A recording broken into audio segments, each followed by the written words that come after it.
minčių gijos ir aš, Irina Barzinskienė, parengėme naują kursą. Tai yra kursas orientuotas į veido jaunumą.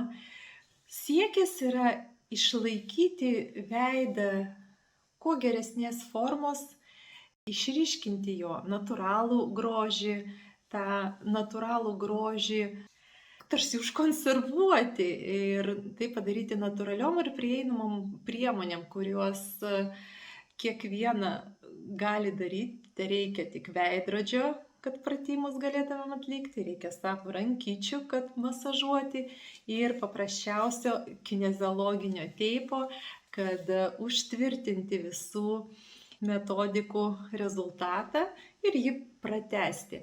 Aš už tai, kad rūpinimasis veidu nebūtų kažkokia labai sudėtinga rutina, kad reikėtų padaryti keletą pratimų, keletą masažo judesiukų, 2-3 kartus per savaitę skirti tam 10-15 minučių ir išlikti kuo gražesniom, kuo šitokio gaivesnio ir atviresnio veido.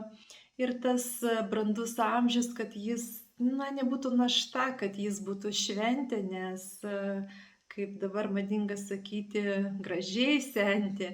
Taigi grožis, manau, kad neturi amžiaus, tad susitinkam.